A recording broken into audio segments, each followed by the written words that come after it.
എത്രയെത്ര മാലകളും മൗലൂദുകളും റാത്തീബുകളുമാ. അല്ലാഹു സുബ്ഹാനഹു തആല പഴയ കാലഘട്ടത്തിൽ അതൊക്കെ ചെയ്ത ആളുകൾ തന്നെയാണ് നമ്മളൊക്കെ. അല്ലാഹ് നമുക്ക് പുറത്തു തരുമാറാകട്ടെ.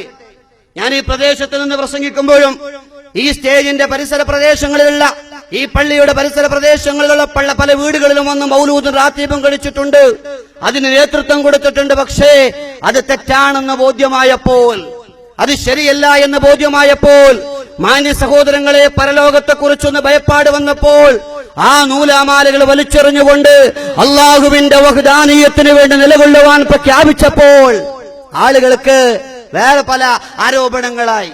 അത് കാശിനു വേണ്ടി മാറിയതാ, അത് ലക്ഷങ്ങൾ കിട്ടിയിട്ട് മാറിയതാ, അല്ലേ?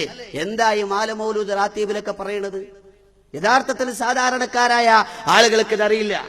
ഇത് വീട്ടിലിങ്ങനെ വരും, എന്നിട്ട് പായൊക്കെ വിരിച്ച് എന്തൊരു ബഹുമാനാണ് ഇതിന് കൊടുക്കുക. അള്ളാന്റെ പരിശുദ്ധ ഖുർആനില് ഒരു പേപ്പറിന്റെ ഉള്ളില് പഴയ കാലത്ത് ഒരു തുണിക്കഷ്ടത്തില്, ഒരു വാലുള്ള തുണിക്കഷ്ടത്തില് അതിങ്ങനെ ചുറ്റി കൂട്ടിയിട്ട് അറ്റത്ത് വിടല. എന്നാ മൗലൂദ് കിതാബാ. ഈ മൗലൂദ് കിതാബ് പായൊക്കെ വിരിച്ച് അതിന് മേലെ ഒരു വിരിപ്പിണ്ട വെച്ച്, എന്നിട്ട് തലയണ വെച്ച്, ആ തലയണന് മേലെ വീണ്ടും ഒരു പുതപ്പ് പൊതച്ച്, എന്നിട്ട് അപ്പുറത്ത് ചന്ദനത്തിലേക്ക് കത്തിച്ച് വളരെ ബഹുമാന പുരസ്സരത്തോടുകൂടെയാ ഈ സാധനം മറച്ചു വെക്കുന്നത്. മാന്യ സഹോദരങ്ങളെ, അത് മറച്ചു നോക്കിയിട്ടുണ്ടോ നിങ്ങൾ? അതിലുള്ളത് എന്താ?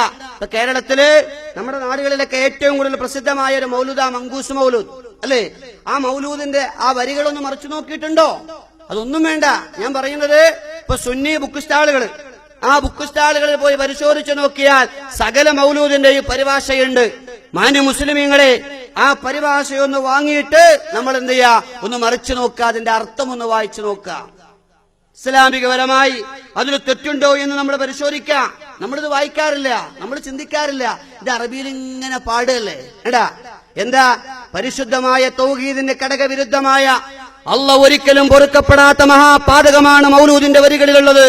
ഇപ്പൊ മങ്കൂസ് മൗലൂദ് ഒന്ന് പോസ്റ്റ്മോർട്ടം നടത്തുകയാണെങ്കിൽ അതിലിങ്ങനെ മറിച്ചു നോക്കിയാൽ കാണാം, ഇർതകബ്തു അലൽ ഖതാ ഗൈറ ഹസ്രി വഅദദ് ലക അശ്കു ഫീഹി യാ സയ്യിദി ഖൈറൻ നബി പാപമെന്ന വാഹനമിൽ അറ്റമില്ല ഞാൻ കയറി, തങ്ങളോടന്യായം ഞാൻ സയ്യിദി ഖൈറൻ നബി. മനോഹരമായി ഇത് ചൊല്ലുമ്പോ, ഇത് ഏറ്റുപാടുന്ന ആളുകൾ ഇത് പാടുമ്പോ, സഹോദരിമാർ ഉസ്താദുമാർക്ക് വേണ്ടി ബിരിയാണി വെക്കുമ്പോ, എന്റെ പ്രിയപ്പെട്ട മുസ്ലിമേ, ആ വരിയുടെ അർത്ഥം എന്താണ്? സർവശക്തനായ അള്ളാഹുവിന്റെ മുമ്പിൽ ബോധിപ്പിക്കേണ്ട ആവലാതി അള്ളാഹുവിന്റെ പ്രവാചകന്റെ മുമ്പിൽ പച്ചയായി ആവലാതി ബോധിപ്പിക്കുകയാണ്. ഇർതകബ്തു അലൽ ഖതാ, പാപമാകുന്ന ഒരു വാഹനത്തിന്റെ മയൽ കയറിക്കൊണ്ട് സഞ്ചരിക്കുന്നവനാണ് നബിയെ ഞാൻ. അതുകൊണ്ട് ലക അശ്കൂ ഫീഹി യാ, എന്റെ വേവലാദികൾ നബിയെ അങ്ങയുടെ മുമ്പിലേക്ക് സമർപ്പിക്കുകയാ. അല്ലാഹുവേ, എന്റെ വേവലാതി നിന്റെ മുമ്പിൽ ഞാൻ അർപ്പിക്കുന്നു എന്ന് പറയേണ്ട മുത്തു മുസ്ലിം, അത് പറയാൻ വേണ്ടി, പഠിപ്പിക്കാൻ വേണ്ടി ലോകത്തേക്ക് അല്ലാഹു അയച്ച പ്രവാചകനായ നബിയുനാ വസയ്യിദുനാ വഹബീബുനാ മുഹമ്മദ് മുസ്തഫ സല്ലല്ലാഹു അലൈഹി വസല്ലമ തങ്ങളോടാണ് ആവലാതി പറയുന്നത്. നബിയെ, എന്റെ ആവലാദികളും വേവലാദികളും നബിയെ താങ്കളുടെ മുമ്പിൽ ഞാൻ സമർപ്പിക്കുകയാ. ഇത് പരിശുദ്ധ ഖുർആനിന് എതിരാണ്. ഏതെങ്കിലും ഒരു പ്രവാചകൻ അള്ളാന്റെ ഖുർആനിന്റെ ആയത്തുകൾ എടുത്ത് പരിശോധിച്ചാൽ ആരെങ്കിലും അള്ളാഹ് അല്ലാത്തവരോട് ആവലാതി ബോധിപ്പിച്ചിട്ടുണ്ടോ? ഇല്ല സഹോദരങ്ങളെ. നോക്കണം നിങ്ങൾ, പരിശുദ്ധ ഖുർആനിലെ സൂറത്ത് യൂസുഫിലെ 56-ാമത്തെ വചനം. മഹാനായ യാക്കൂബ് നബി അലൈഹി സ്വലാത്തു വസ്സലാം, അറിയാമല്ലോ ചരിത്രം. യാക്കൂബ് നബിയുടെ മുമ്പിൽ വെച്ചുകൊണ്ട് യൂസുഫിനെ സഹോദരങ്ങൾ കൊണ്ടുപോയി. അങ്ങനെ യൂസുഫിനെ എന്ത് ചെയ്ത് എന്നറിയാതെ, വൈബറിയാത്ത പ്രവാചകനായതുകൊണ്ട് തന്നെ അദൃശ്യം അള്ളാഹുവിന് മാത്രമേ അറിയുകയുള്ളൂ. യാക്കൂബ് നബിക്ക് അതറിയില്ലല്ലോ. അതുകൊണ്ട് യാക്കൂബ് നബി അലൈഹി സ്വലാമിനോട് വന്നുകൊണ്ട് അവർ പച്ചക്കള്ളം പറഞ്ഞു. നായ പിടിച്ചു കൊണ്ടുപോയി എന്ന് കളവ് പറഞ്ഞപ്പോ യാക്കൂബ് നബി അലൈഹി സ്വലാത്തു വസ്സലാമിന് ഒന്നും അറിയാത്ത വിഷമത്തിലായി. പക്ഷേ അവിടെ വെച്ചുകൊണ്ട് അദ്ദേഹം പ്രാർത്ഥിക്കുന്ന ഒരു പ്രാർത്ഥന ഖുർആൻ പറയുന്നുണ്ട്. ഖാല ഇന്നമാ അശ്കൂ ബസീ വഹുസ്നി ഇലല്ലാഹ്. ഖാല യാക്കൂബ് നബി അലൈഹി സ്വലാം പറയുകയാണ്, ഇന്നമാ അശ്കൂ ബസീ വഹുസ്നി, ഞാനിതാ എന്റെ ആവലാദികളും വേവലാദികളും എന്റെ ദുഃഖങ്ങളും പ്രയാസങ്ങളും അശ്കൂ ഇലല്ലാഹ്,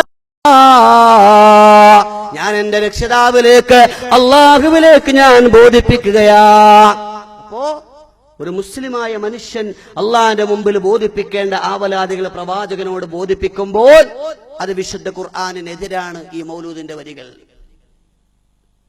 വിശുദ്ധ ഖുർആനിനെതിരാണ് സഹോദരങ്ങളെ. മാത്രമല്ല അതിങ്ങനെ എടുത്ത് അങ്ങനെ ഓരോ വരികൾ ഇങ്ങനെ പരിശോധിച്ച് നോക്കിയാൽ യാ റബ്ബി സല്ലി അലൻ നബിയ്യ മുഹമ്മദി മുൻജിൽ ഖലായിക മിൻ ജഹന്നമ ഫീ ഗദി, അത് കുറച്ചും കൂടി ഈണത്തില് യാ റബ്ബി സല്ലി അലൻ നബിയ്യ മുഹമ്മദി മുൻജിൽ ഖലായിക മിൻ ജഹന്നമ ഫീ ഗദി. ഇത്ര സ്റ്റൈലിലാണ് ചെല്ലുക, പിന്നെ ആളുകൾക്ക് തൃപ്തിയായി. പിന്നെ കുറച്ചുകൂടി പേടി, ഭയങ്കര ഇൻട്രസ്റ്റ് ആയി അല്ലെ. ഏതൊക്കെ രൂപത്തിലാ, ഏതൊക്കെ താളത്തിലാ. കേരള നദുവത്തുൽ മുജാഹിദിന്റെ ആധികാരിക പണ്ഡിതന്മാർ, പൂർവ്വസൂരികളായ പണ്ഡിതന്മാരുടെ പ്രയത്ന ഫലമായി കുറെയൊക്കെ ഇത് നാടുകടത്തിയതാ. പക്ഷേ പുതിയ രൂപത്തിലും ഭാവത്തിലും കോലത്തിലും ശൈലിയിലുമെല്ലാം ഇത് കേരളത്തിലേക്ക് കടന്നു വന്നുകൊണ്ടിരിക്കുക.